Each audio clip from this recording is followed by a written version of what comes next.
everyone. My problem is all about shear and moment in beams. So the problem is draw the shear force and bending moment diagrams for the beam shown. Determine the maximum positive bending moment and maximum negative moment that occur in the beam. So ang gipangita sa problem is ang maximum positive bending moment and maximum negative bending moment.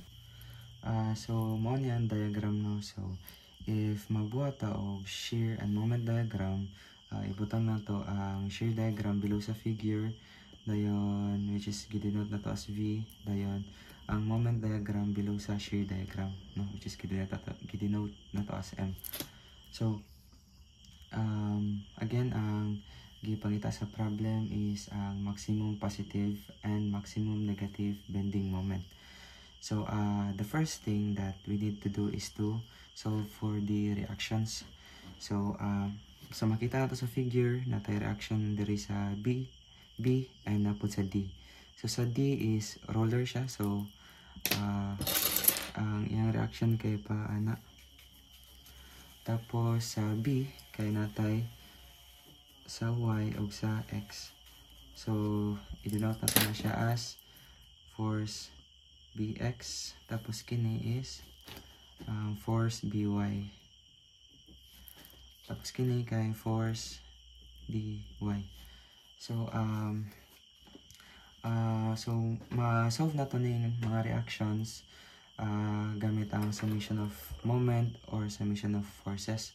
So before nato na siya mabuhat is since uniformly distributed load man siya, so pangitaan sa nato iyang resultant force. So makuha na to iyang resultant force by multiplying the the force sa iyang katason. So so i-multiply na to 2 times 10 ay 2 kips per feet times 10 feet. So makancel ang feet. So ang iyang resultant force is nadareno sa tunga natin siya ibutang. So 2 times 10 is 20 kips. Tapos also diri sa isa kuan po nato yung resultant force para makasolve ta kay ma-solve nato ang para makasolve tag moment. So 5 times 10 so 50. So ibutang po nato siya sa tunga. No, so 50 kips. So makancel man yung feet. So karon pwede na ta makasolve og moment, no, para makuha nato ang reactions. So let's say summation of forces at B. So summation of moment at B. So 0 counterclockwise is positive. So summation of moment at B, so mag-start ta diri, no. So 30 kips, no, 30 kips. So clockwise, so positive. So 30 kips positive times ang distance niya is 5 feet. Tapos kini, so positive force Dy, then ang distance niya is 20 feet. Tapos kini sa 50, so clockwise, so minus 50 kips times ang distance niya is 5 tas 10, so 15 feet. Tapos kini isa 20, so clockwise gyapon, so minus 20 kips times 5 feet is equals to 0. So if ato na i-calculate, makakuha ta sa value sa atong force Dy na 35 kips.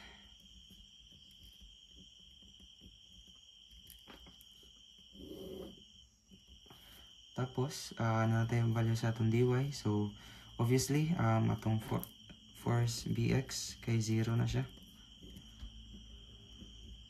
Tapos atong force By masolve nato na siya gamit ang summation of forces at y, no? So y is equals to 0. Dayon, so upward is positive, so kini so downward siya, so minus 30 kips. Tapos By, so plus force By, tapos minus 20 kips, tapos minus 50 kips, so plus force Dy, which is nakuha na ito nga 35 kips, is equals to 0. So so if ato na yung calcu, makakuha tag value sa atong force By nga 65 kips.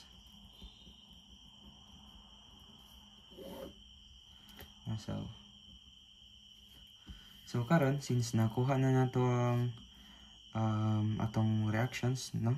Nakuha atong mga forces, so pwede na tayo mag-start og buhat og shear diagram. Sa pagbuhat nato og shear diagram, so mao man si A, di ba? So ang force nga makita nato sa A, so if downward is negative, so since pa-downward mo na itong force nga 30 sa A, so pa-downward mo na ito siya ibutang. So downward nga 30 kips. So na-dre si 30 kips. 30 kips, tapos mo ato siya sa B. Ato siya sa B. Dayon, pag ato niya sa B, na siya makita dre nga force By, which is 65 kips. So si force By kay pasaka, so pasaka pa siya. So ano siya dre sa B. Dayon, masaka siya og 65. So 65 minus 30, so na siya dre nga 35 kips. Say dre na siya sa 35 kips dira. So mo ni 35 kips. Since kini nga force is 0 degree man siya, so pag abot niya sa shear na diagram is mahimo na siyang 1 degree. So para maabot diri, i-minus na to ang resultant force sa aning 35. So 35 minus 20, so 15. So na siya dre, so 15. Let's say na 15 kips ni. Tapos ang forma na niya is katong gitawag na to og 1 degree. So kini.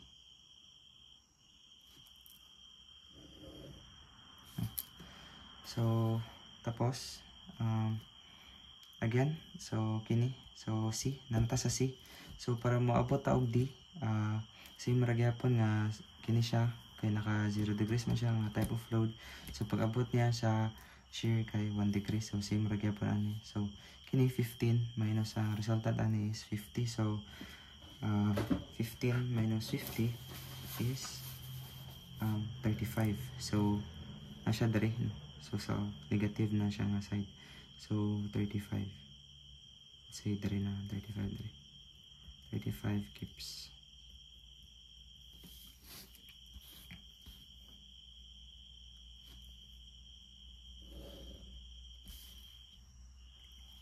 So mo na ni siya ang atong shear diagram.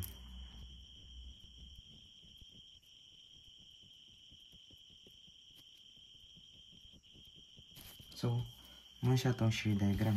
So karon diri na ta sa atong moment diagram. So sa moment diagram nato is mag-start kita diri sa 0. So sa moment diagram, itong pambuhaton na is isolve na to ang area ano yung mga shape na naporma sa shear diagram. So so since dere, so kini kay base times height. So I denote nato ni nga kini siya si area 1, si area 2, si kini siya area 3, tapos kini siya is si area 4. So so first is si area 1. So solve na to si area 1. Area 1. So kini ang area ni is kini times kani, which is 30 times 5 feet. So 30 kips times 5 feet is equal to 30 times 5 is 150 kips feet. So ang nada dari sa dring apart is 150 kips feet. So since na siya sa negative,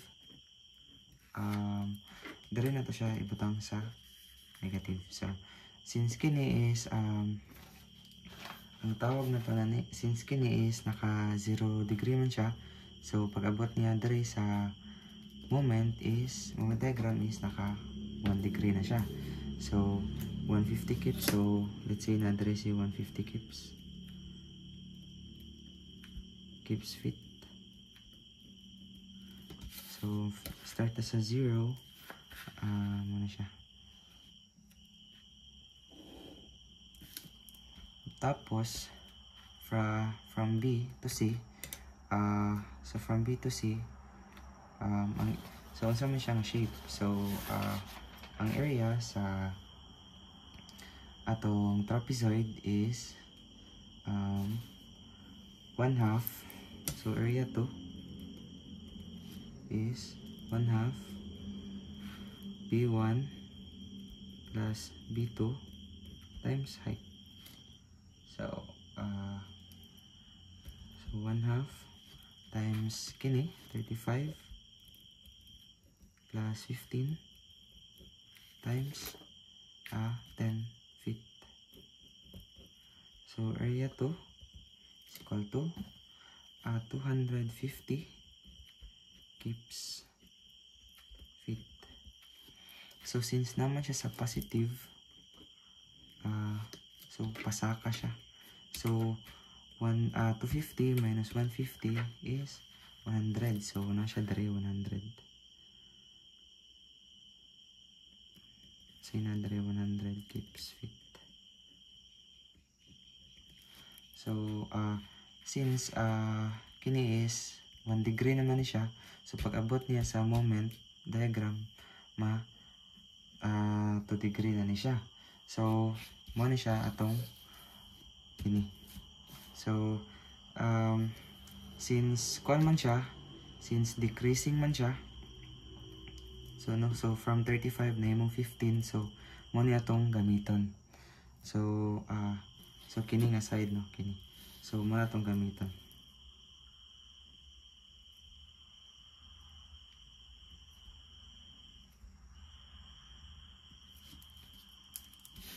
Dayon, so dere kini nga point na dere ang atong kuan maximum positive value sa atong moment. So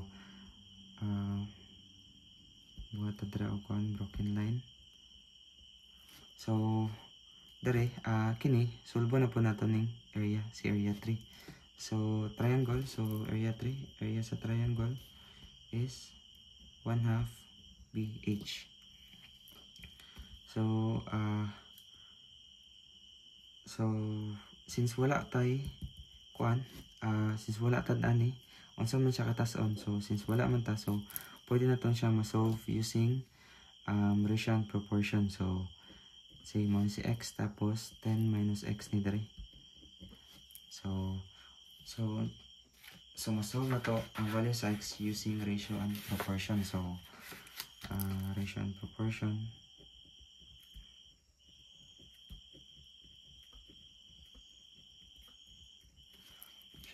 so y over x, so 15 kips over x is equal to 35 keeps over 10 minus x. So, if ato na i-calculate, makakuha tag value sa x nga kuan 3. So, 3 feet. So, kini daw nga distance is 3 feet.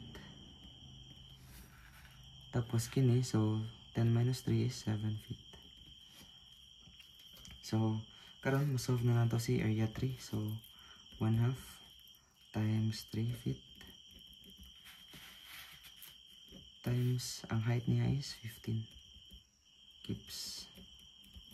So, area 3 is equal to 22.5 keeps feet. So since positive ni siya, saka ta, no? So, tapos, kini siya is, kung naman siya ka ng first degree, diba? Or 1 degree. So, pag-abot sa moment, second degree na siya. So, 100 plus 22.5 is 122.5. Let's say na address si 122.5 keeps feet. So, again, so 2 degree na siya. So, since decreasing man siya from dire to dire 15, may mong 0. So, kini atong gamitan.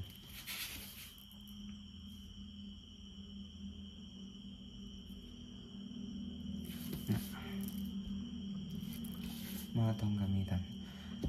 And then, so kini last, no? So, area sa triangle. So, area 4. So, area 4 is equals to 1/2 base times height. So, since na naman tayo naman tayo value, so masolve na nato siya. 1/2 7 feet times 35 feet keeps. So, ang atong area 4 daw is pila?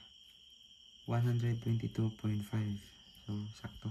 Balik siya sa 0 keeps feet. So since kung man siya, naman siya sa ubos. So, since negative man siya dali, so, panaog ta. So, naog-taog 122.5. So, again, since first degree ni siya, no?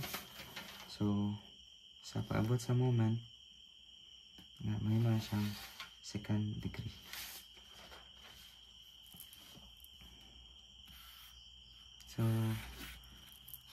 So again, kuan man siya kanang decreasing man siya. So, kini na po itong gamitan.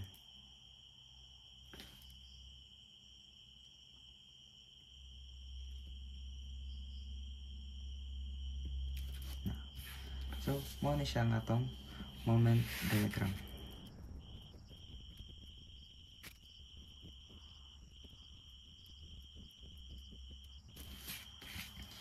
So, karon balik ta sa atong problem nga ang iyang gipangita is ang